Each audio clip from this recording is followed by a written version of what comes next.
It's bad. Anime. My rose game, baby. Still on Rose, the rose. baby. Rose literally all day. Legitimately all day. I will not stop. Well, we did start at like 1 o'clock, so we're going for an all day type of thing. It looks like. Yes, we are. Anywho, let's get this ship sailing, shall we, everybody? I'm John, And I'm Rob. and this is Bad Anime, the podcast where we decide, is this anime bad? Once again, we are remote today. We're remote on this podcast. We're doing a little Zoom stuff, but we figured we'd throw some stuff for you today. What anime are we talking about today, Rob? Or what OVA series, I should say? This is just something I randomly came across. I mentioned this before. Sometimes I'll just go on Funimation, click the sci-fi tag, and just scroll down alphabetically. And it shows... this shows I really didn't get too far because today's title starts with an A. Today we have Armitage III. It's a 4-episode OVA series that came out in 1995. Oh, sorry, 1995 or 6? Okay, originally released in 95. Awesome. Okay, cool. And this is just something I watched. I watched all 4 episodes in one sitting. It's around 2 hours and 15 minutes, roughly, because the first OVA is a little longer than the rest, and the rest are only like a half hour. And 2 hours. It was pleasantly short. Yeah. Yeah, and after watching it, it's just one of the things where I said, I just want to talk about this with somebody. So I figured, hey, Bouncy, you know what? We have a show where we decide anime's bad or not. Let's have some fun today. Let's talk about a little bit about Armitage III. Now, I want to know what you thought, where I just randomly said, hey, just watch this show real quick. It's 4 episodes. What ran through your head? It's like, what is this he's sending me? So I think what the most interesting part about this is how you said, like, how you found it is very fun when you just went on Funimation and you were like, and there's a reason the show starts with an A, because you just got to A and you were like, oh, Armitage, what's this? And clicked on it. I'm glad you sent it my way. I'm glad I'm the go-to person to talk about this with, because I was really excited to watch this because I had genuinely no idea what I was getting into. And, you know, usually I don't have any idea what I'm getting into. It's kind of my shtick. But, like, the thing is, on this specific one, like, I never even heard of it. Don't know anything about it. Had not even heard it in the zeitgeist of anime at all. Like, on TikTok, on anything, like, never even been mentioned. Right. I figured it was like a 90s, 80s sort of thing, and I was correct on that. It was in the mid 90s. Yes, it was. But I don't know what I was expecting. I was expecting, when I saw like the title card and the screen of like what it is on the cover, it's this girl who presumably, she didn't maybe have any guns, but she looks like she would have guns. And we later learned she did have a couple of guns. She very much did have a few guns, didn't she? And yeah, I think... I was excited to watch it, actually, because, you said it was 4 episodes, like OVAs. The first one was a little longer than the rest. I believe the first one clocks in at about 50 minutes. The rest are about 40 to 30. So really short, really knocked it out in one night. It was great. I really appreciate any time we could watch something that's not like 12 to 26 episodes. It's cool. And, I love those longer series, but it's nice once in a while as a treat to just be like, let's talk about this like little shit of a series. Yeah, no, and I've talked about this on our very first episode 0, as we called it. OVAs are my bread and butter. So whenever I see a series that's like 6 episodes or less, and it's an OVA, particularly from the 90s and late 80s as well, I'm like all in. Like I just fold my hand, I put my computer down, I cast it if I can, but sometimes depending on which apps you use, that can't always work because we're here in the future, but it also sucks. So things don't always work out the way they should. So I just got so excited when I found an OVA series to watch, Armitage, and I was I was just caught off guard immediately, and I'm gonna say why. Okay. As we talked about, I'm also a big heavy metal head, and especially as am I, of course. And I love my power metal in particular, and even though the band is not as power metal as they used to be, a band, Beast in Black, they released an album at the end of 2021. Dark Connection. It's basically a very sci-fi influenced album. And as Armitage starts, we get the stewardess of a shuttle going from Earth to Mars, welcoming the passengers to St. Lowell, the largest city on Mars. And I heard that, and I stopped what I was doing. I paused it, went up to the Beast in Black album, like, son of a bitch, and turned off and played the song Highway to Mars. They didn't recreate the audio. They just used the audio from the original dub of Armitage III. And it's not the only time they do it. I'll get into it more as it goes on. So just imagine the incredible happenstance, the sheer happenstance on my part, where I'm just like, what are the odds that I just find this anime through an alphabetical listing, and it's, connected to one of my, top 5 or top 10 albums of last year. So I'm like, already neat. And it spoiled a little bits of the, actually, no, I'm not going to rephrase that at all, because one of the reasons I really want to talk to you about this show, you're someone who's very narrative driven in your media. You really attach a narrative. And we talked about it at length before. I'm way more character driven. Mm-hmm. I knew what this show was going to be about within the first 5 minutes of watching it. I mean, it was just so apparent, but I was still along for the ride, because the minute they bring up, because we're in Mars, right? Earth. Yep. Let's set the scene. Let's set the scene, yeah, right? I'm going to set the scene for you. We're colonizing Mars. You guys like sci-fi? Have you seen The Expanse or like any? You other, like jazz? You like jazz. You like sci-fi. You know this kind of thing before. Earth population's going out of control. We've gone to Mars. There's some divide there, and we're getting further, and this society is getting further and further with robotics. They had their first generation type robots, their second type, and then there's the third type. And the third type robots are almost indistinguishable from human, and they have a lot of human characteristics, as we learn later on in the series.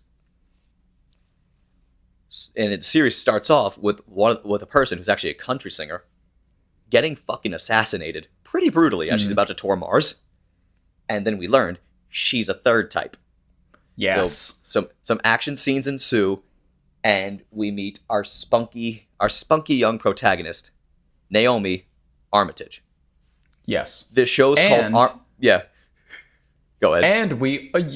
And we also meet our cop hero of the series, Big Daddy Ross Syllabus. I was going to get to Ross in a second, but the only point I was trying to make to explain what I said to myself, I'm like, okay, Armitage. The show's called Armitage III.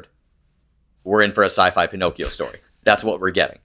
I knew what we were getting immediately, but the animation and the action was so cool. I'm like, you know what? I'm in for this ride. I'm pretty sure. That's when you know a show has you, where you can pretty much predict exactly what's going to happen, and yet you still watch, and yet you're still in it. Because, I think that was what got me too a bit about it, was that, it took me a while to pick up on, like, the third, that whole thing, like the robots. Oh, really? They're like robots. They're, robots that look like people, and they're like, out living among the people, and we don't know who the thirds are, and you got to figure it out. And that took me a little bit, but I did feel as though Armitage was some kind of robot, at least, at least by the like the middle of the first OVA. I was like, okay, something's going on here. She's got something. Yes. She's some kind of robot, something like that. Ross is a fleshy human, but boy, does he have a lot of muscles. But also we also learn more about Ross. Ross is our co-lead. There's two leads. Naomi's our spunky, like 5 foot whatever cop with a lot of guns, a lot of attitude, a lot of sass lover. Ross is our big hunky 6 foot plus, maybe closer to 7 feet. Just massive mound of a man who does not like robots. Yes. But now he's been injured in the past, so he has robotic parts on him. So there's this whole story here of, like, becoming what he hates. And, robots is an allegory for racism. I knew, again, that was in the first 3 fucking minutes of this thing. I'm like, all right, I know exactly what I'm getting here. I mean, in terms of sci-fi, like, I knew exactly what I was getting. But like I said, there was so much pushing me to keep going. I'm like, you know what? I'm not really here for the story. I'm here to have a fun action anime time. And just by the end of the first OVA alone, I got a ton of that. Because this show is, even though there's a lot of robot on robot action in terms of fighting, Those usually are excuses for people to have brutal death scenes, but actually not be gory.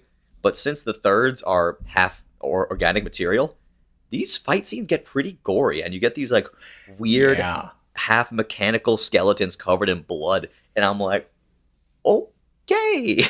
Yeah, it's a little different in that regard. I think it really comes out because, the scene where we meet Armitage and the scene where we meet Ross is in an airport where you talked about that country singer gets assassinated. It's by this guy whose name I had to look up again, but I'll never have to look it up again for the rest of this episode because it's so funny. Rene Dan Claude is the guy. Yeah.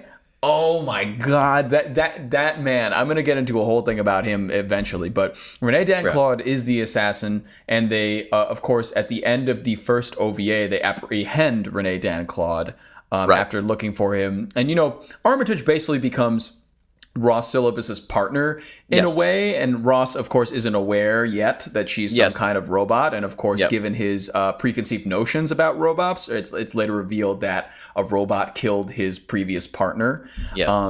So he doesn't know that yet, and they spend the entire episode trying to find Rene Dan Claude, who's been the guy that's running around killing all the thirds for some reason. We don't know yet. Yeah. I'll be honest, I'm kind of like scatterbrained right now because I kind of want to jump to the end because this series excites me so much to talk about. So I'm wow. I'm having so much. This is like you could tell right now I'm so giddy. I had such a fun time while watching this that the objective parts of my brain are all going pew from a narrative perspective. However, I will bring up because I'm gonna forget if I don't bring it up now, I'm gonna forget I mentioned this. Okay. The music in this thing is some of the most fascinating anime soundtrack I've ever heard because it's really good, but it also kind of sucks. Yeah, that's what I texted you. The first text I sent you about this anime was that the music kind of bangs, and it was an emphasis on the kind of, because there were times that it was really, really good and interesting, and it would use like arpeggiators, like with like very like industrial like elements, and I was like, oh, this is pretty cool. This could be like a Matrix sounding soundtrack or something. Oh yeah, totally. And then there were times where it just sounded like tin cans were hitting each other and everything was stupid. So it was a weird thing all around. The soundtrack consistency was definitely off a bit. And it was just so baffling while I'm watching this because as I'm getting lost in these action scenes, like the main theme would play and it's kind of hype with the like kind of very progressive. And then next thing you know, the main melody is just somebody playing the Immigrant Song by Led Zeppelin, but fucking it up. Just you're right. Yeah, completely forgetting how it goes. Just like it is the Immigrant Song, just wrong. It's just incorrect. But but the thing is, like for me, I was getting so lost, and particularly like the backgrounds in the show. And this I don't really talk about backgrounds a lot on these shows, but on these podcasts. But just like the background art, because these are OVAs, so they have a higher budget per episode, and you could really feel in some of the art design here. There were scenes where Naomi, and we get back to the narrative portion a little bit because naturally, once Ross learns about Naomi's nature, he's a little less than thrilled, and it causes some friction.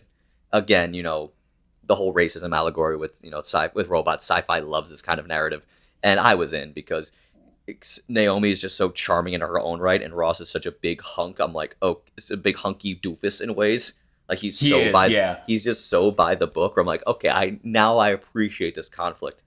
And I love that you brought up by the book because his last name is Syllabus. His name is Syllabus, and I knew we were going to touch on that. I was just waiting to see when and how.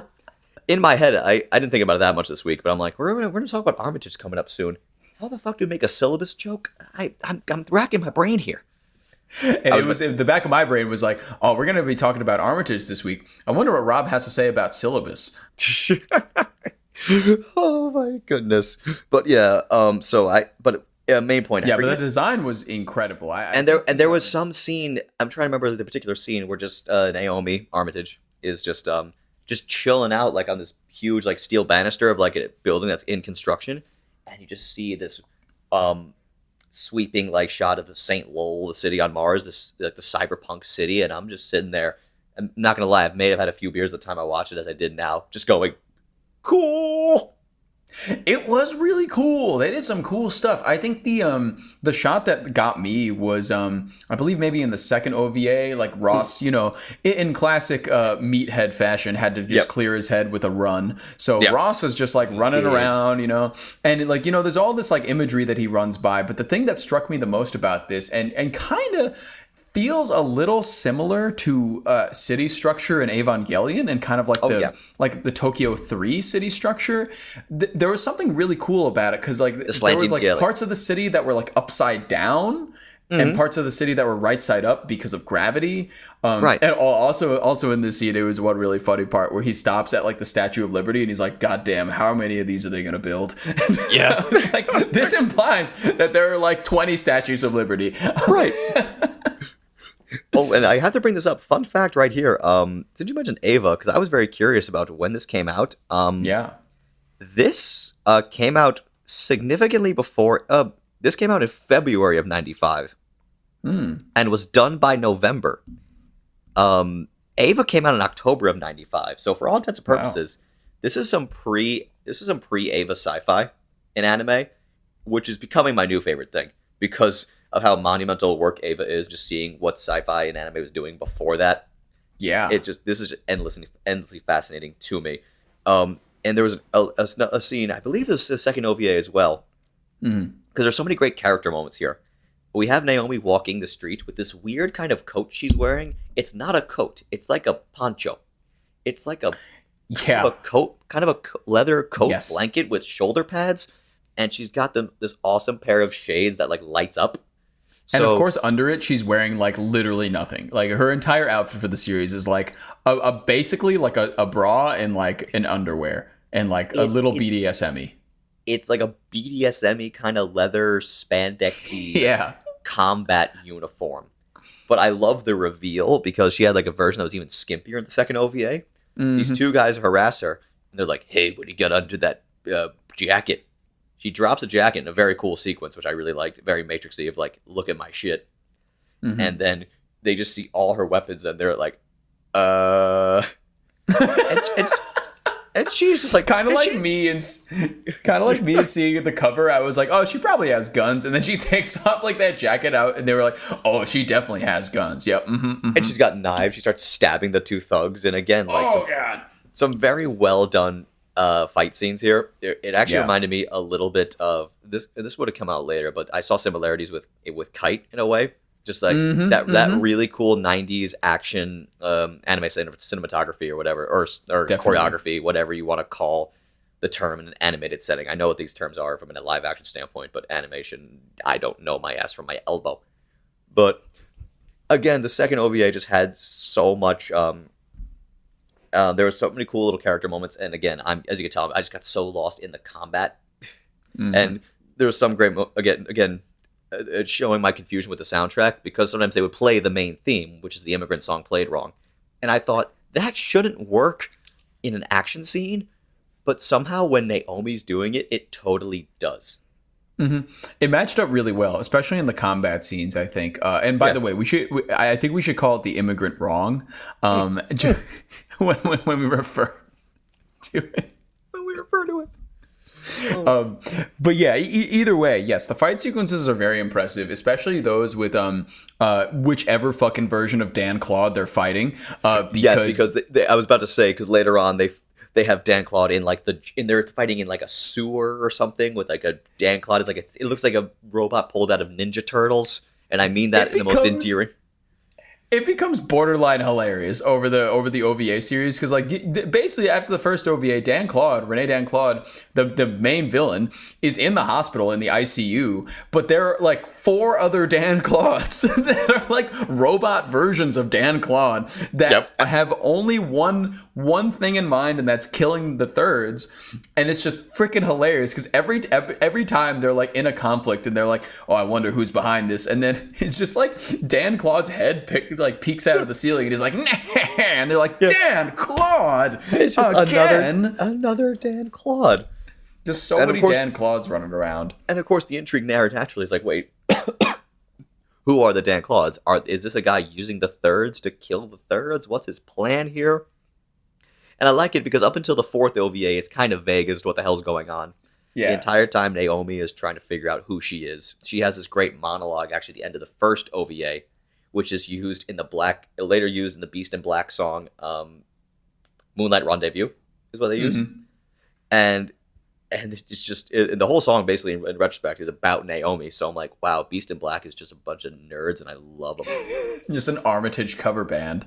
I mean, the first album was called Berserker, so they like their anime, they enjoy their anime. Those guys, so kudos to them, and they happen to write great music at the same time. But anyway, so Naomi of course has this natural, like I said, the sci-fi Pinocchio thing. Who am I? What's my purpose? Am I real? Is any of this real? She meets other thirds who have different ideations of what it means to be human or not. I forget. Yeah. There's the. She kind of meets her brother too at one point. Yeah, the brother who was like. I remember him. I remember watching him and saying, I usually don't use the term slutty for a male, but why is he dressed slutty? I remember thinking that wholeheartedly. He was definitely he was a cute boy for sure. Yes, and I remember he was trying to hack into a system so Naomi could find more about her father. Sorry, and so he basically dies in the interim. Like there's something goes wrong. He's trying to hack in, and he's just like getting electrocuted and shit. Naomi's losing. Who's he killed by? Who's he killed by? Rob. It was John. It was John Claude. It was what was his name again? It was Renee Dan Claude. I was about to say John Claude. I'm like John Claude Van Damme. Jean Claude Van Damme. Renee Dan Claude actually kind of does look like Jean Claude Van Damme a little bit. Well, I mean that's clearly the influence. It was 95. Yeah, it's got like the Dolph Lundgren look about him, Yeah, so exactly. So I was quoting the original. And just Renee Dan Claude. Oh my god. So yeah, he kills the younger brother. Yeah, so Renee Dan Claude kills her brother, injures Ross, so Ross has to get more robot parts. And throughout the whole series, to kind of like speak to the characters a little more too, it's like this big push and pull of like Ross and Armitage, and you're like, is Ross looking to bang a robot, and is Armitage looking to bang a human? And it's kind of in the back of your mind is like there's tension, but you don't know. And like Armitage at one point kisses Ross. She's like, "Bye, Ross," and he's like, "What?" And then he's okay. So they end up going to Armitage's father and finally meeting him. But before and he's like this, the person that invented her, right? I have to go back a little bit because I think. It was either the end of the second or third OVA. They learned the fact that the thirds can have children because they can. Oh yes. Because that's a big bombshell. Like the thirds they have they put wombs in these robots and they have all like the proper biomechanics in there to actually birth human children. So that throws everything on its head because a lot of the show touches on what are the purpose of the thirds. Because so far, all we see is a bunch of murdering, combat robots. So we're kind of led to believe that. But next thing you know, we learn that Naomi can pop out babies. And in the back of my head, and immediately once I heard that, I'm like, oh, my boy Ross is going to get some at the end of this. Yeah, my boy Ross going to have a half robot baby. Exactly. So again, to go back to where we were in the timeline, episode 4 happens, Naomi finds out, basically they're able to track down Naomi's father, the person who invented her. And at first they're like, oh wait, is he insane? It looks like he doesn't really know who I am. Because clearly his work is getting to him. Right. But we learn he does know who Naomi is. He actually does care a lot for this person. Because even though it's a robot, he does view her very much as a daughter. Because Naomi is a fully self-sufficient, fully functional human in all regards. She has emotions. Yes. She has her own dreams and ambitions. He programmed that into her. So again, we get the whole question is what is humanity? Right. Yeah. So we get that whole that whole sci-fi trope is brought up, which I love it. I'm not trying to diss on these tropes. I just love them. No. I mean, they also do other things. They go to the metaverse for a little bit. I feel like they literally go to the Mark Zuckerberg metaverse where her brother is dead, but he lives as this third, but the mind of the third. They were able to back up his memory essentially. So he exists in the cloud. Along with he's in the cloud along with all of the other thirds that have been killed. They're all just existing there for some reason. She goes to find information about the father and stuff like that. And that was it was heartwarming to see okay, they are okay. And it was very cute. It was cute, but almost was it too cute? We'll get to that later. Because there's a time or two in the show where I'm just a little too cute because because naturally, since I thought I had the show completely figured out, I'm like, okay. I was wondering how they're going to end it because I'm like, okay, is she going to get axed? Is she going to die, but she's going to be backed up in the memory banks? And then her and Ross are going to live a new life once they download her into a new body. And then Ross is like, well, you're still Naomi, so I don't care who, that's where I kind of thought they're going to go with it. Because I was trying to be investigative. I'm like, I wonder what's going to happen here. I did not expect Naomi's father to turn Naomi basically into a giant mech. Because that's what they did at the end of this show. Because we learn who Renee is like. Because we actually get some more detail on who Renee is. And this is where I just sat back because episode 4 had kind of like it's almost kind of an exposition dump, but at the end of a show where it's like, okay, it really was. Here's where the plot. Here's like the details, guys. We kind of forgot to talk about these. So, I appreciated it very much. You did? Personally. Oh, yeah, I loved it. The 4th episode was just my cup of tea. They were like, listen, all right, these are the thirds. Renee Dan Claude is here, too. He's like the dad's partner. He's a robot right now. There are like 5 of him. That's a whole thing. We have to kill the thirds because the Earth government does not appreciate what the Martians are doing. Because apparently the thirds were like a scheme to increase Mars' population numbers. Like, not enough people are moving here. We need to start making babies, though.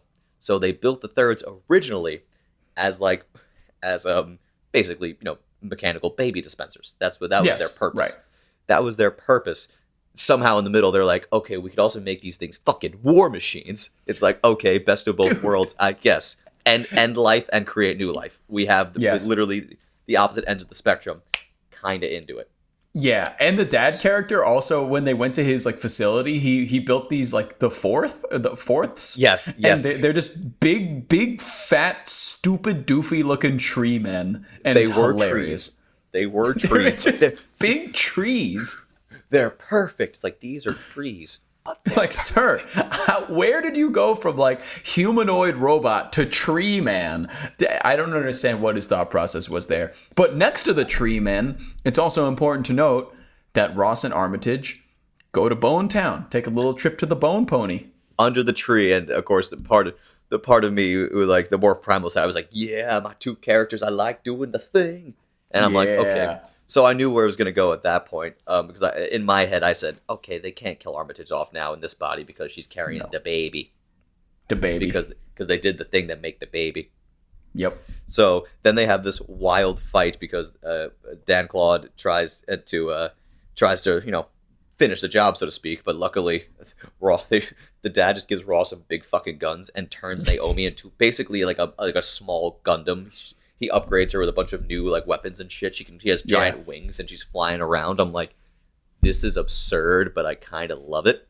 Yeah, it was kind of cool. Things work out well, and it ends in like a very Hollywood-esque ending where they're just in a car driving off, and Ross is like, by the way, here's your human ID. You're human now. Just tell people that. But what Naomi does, she tears it up and throws it away. She's like, I don't give a fuck what they think. And he's like, that costs a lot of money to get.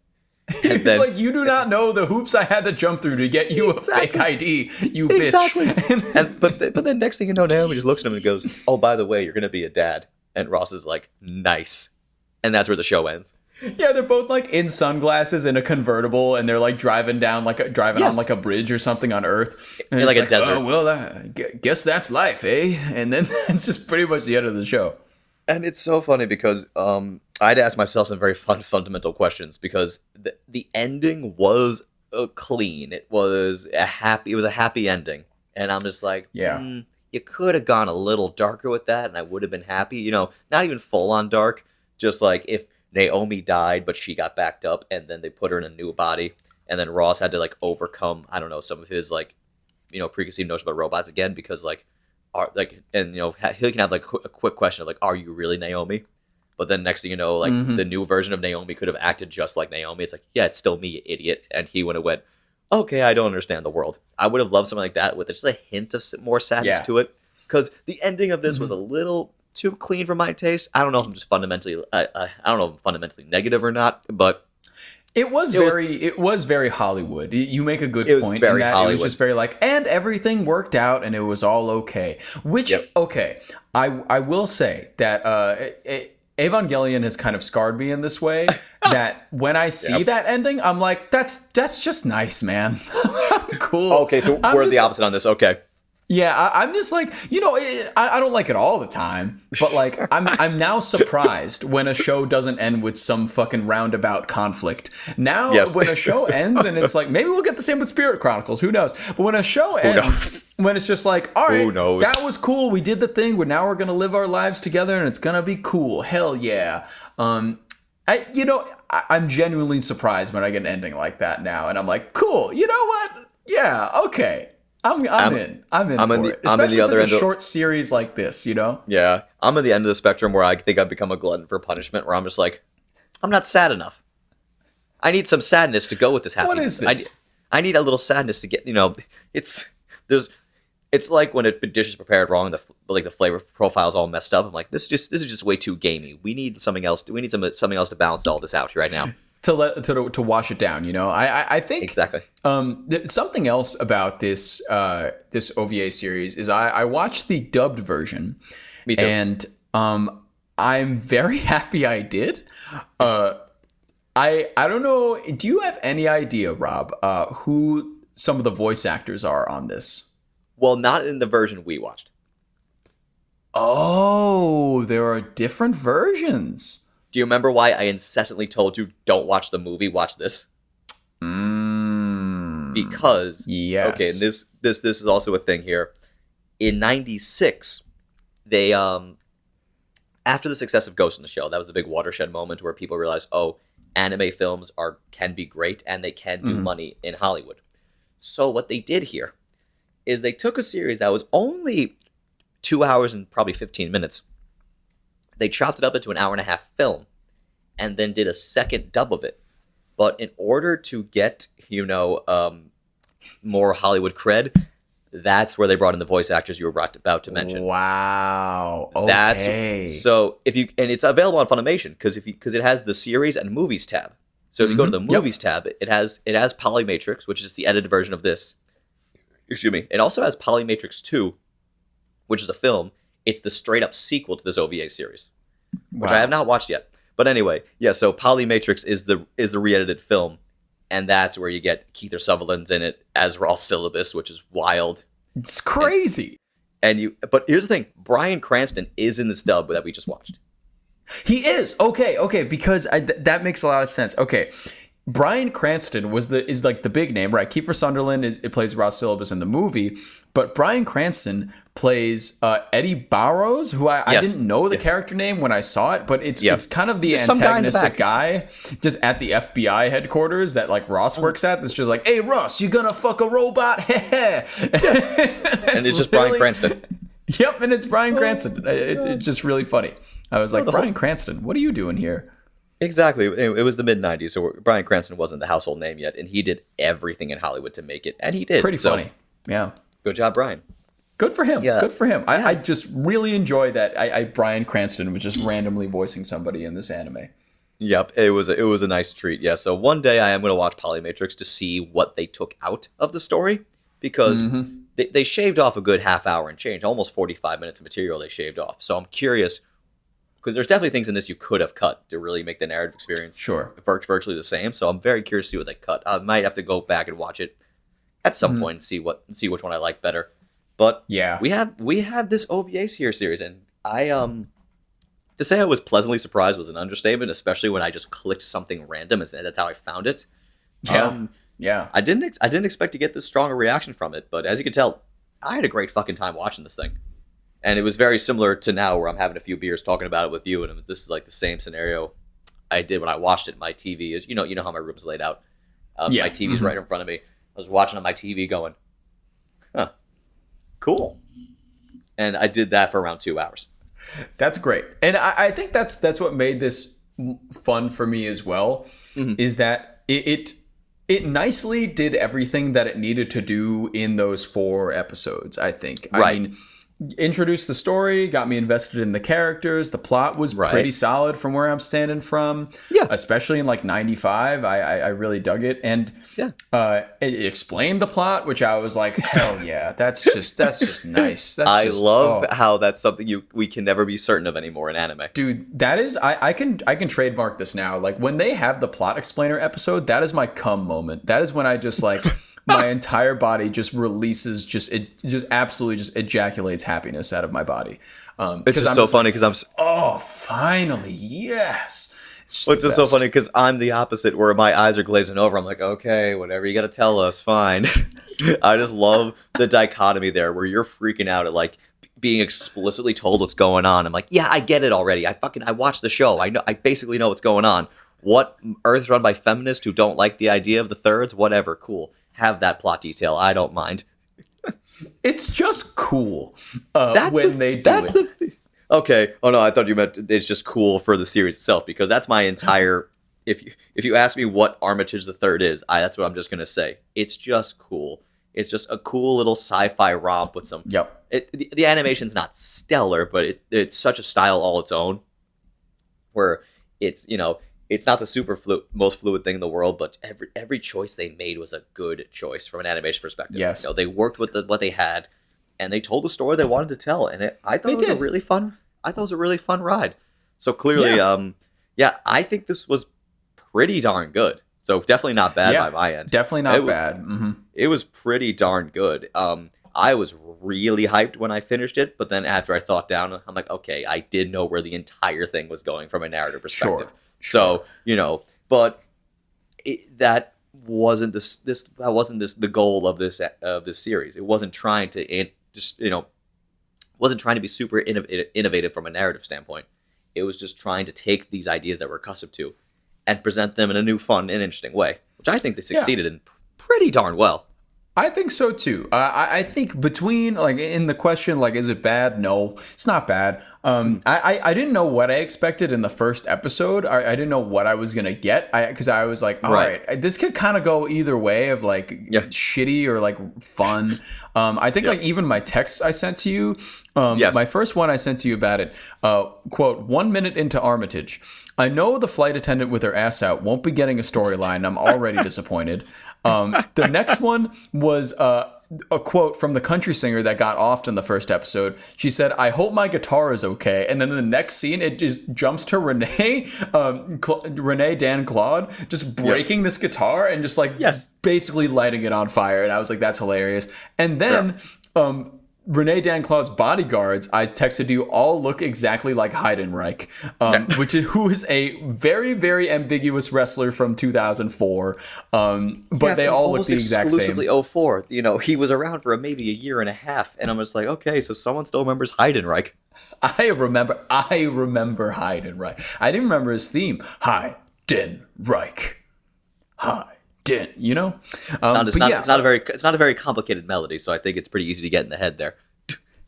You could tell me. I've been having it in my head for years. But overall, though, I just didn't know what I was going to get, and I didn't know. I think by the end of the first OVA, if I had to rate this, it would be significantly lower than at the end of the OVAs. Oh, gotcha. I thought the first one was pretty good, but I generally got more into it as I kept watching it. And I think gotcha. That's kind of a mark of a pretty good series as well, where I just like it better as it goes. And my favorite one of them. Yeah, I want to learn more. I want to know who these characters are. I want to know what the plot, what the world is that they live in. So, I don't know, throughout the whole thing, definitely not bad. Definitely not bad at all. No, not at all.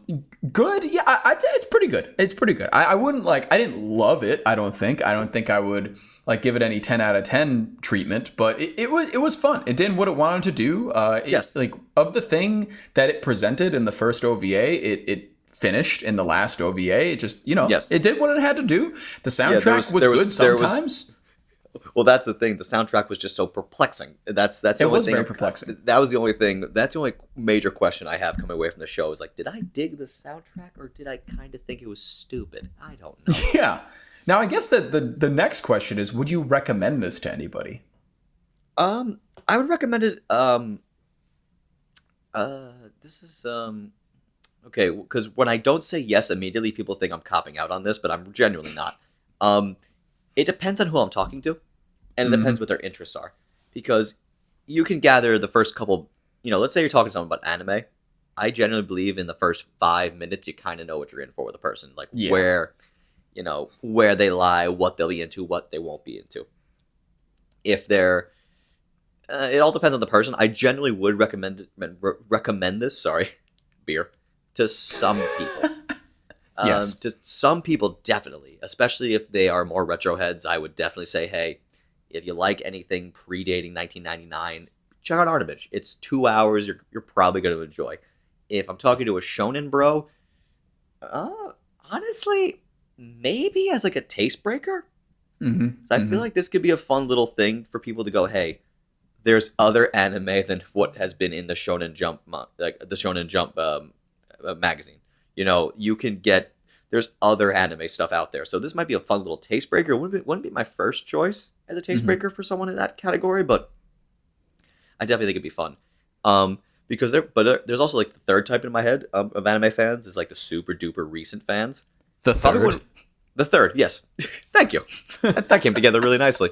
I don't know if I recommend it to like the newish of anime crowds, like the newer hardcore anime fans, because it might be a tough sell, because some anime fans now, like especially the newer ones I've noticed, are like super critical, and they love tearing stuff apart, and if this might, I don't know if it'll do enough for them, because if you're super hardcore, and especially if you're really watching more recent stuff. Sometimes historical, some people lack the frame of historical context, so they might not appreciate something, from the mid 90s. So, it's like 2 out of 3, I'd probably recommend it to.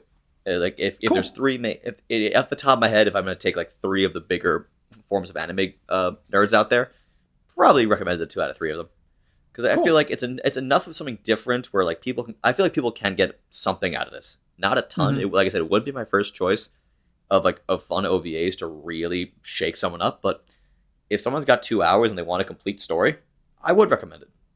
Yeah. I think I generally, I don't think if anybody asked me like what should I watch, I don't think this would ever come up in conversation.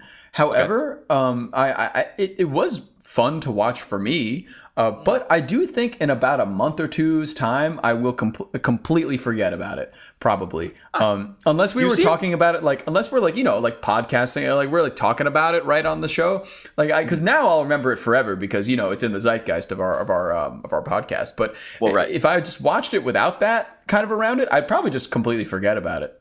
Well, honestly, you're better than I am, because we've talked about shows that I've already completely forgot about it. Oh God! But yeah, I mean that's Artimage III. Everybody, a pretty fun thing to watch. It's enjoyable, Pleasant little surprise, and honestly, if there's one thing I can recommend, it's the method of which I found it. If anyone out there has having a particular fascination with a certain genre in this medium that is anime, fucking go on your preferred streaming platform of choice, go to any of the genre tags, click on a genre, and just start scrolling. See what catches your eye. They tell you not to judge a book by its cover, but that's always said by people who can't design good book covers. So just fucking go and explore. Have fun. You might find something you really enjoy. And if you hate it within 20 minutes, you can stop and do something else. It's amazing. This is 2022. It's great. Wow. So much available to you. Especially if you're an anime fan, we're so fucking spoiled now. We have too much content to watch. I think after this, I might watch some Blue Gales of Bungle. I don't know. Have fun with that. I need to eat, so I'm gonna go do that. But that sounds good. Yeah, but everybody, thanks for watching. We'll see you next time. We'll see you soon. Brr. It's bad. Wow, oh my god, what a rousing podcast of anime conversation. Am I right, my compares? Am I right, my weebdom? Anywho, yeah, you can send us a message if you want. Did you like this podcast? Did you hate this podcast? Do you want to kill me? Do you want to drench me in Calaxosaur blood and watch me drink it? That's fine. Just send us an email at badanimepod@gmail.com or DM us on our Instagram at badanimepod, all one word. You can also find us on YouTube as Bad Anime, and you could leave a comment on whatever video you want to leave a comment on. We'll read them all anyways. We don't care. I love you. Kiss, kiss. In your ear. Podcast Network.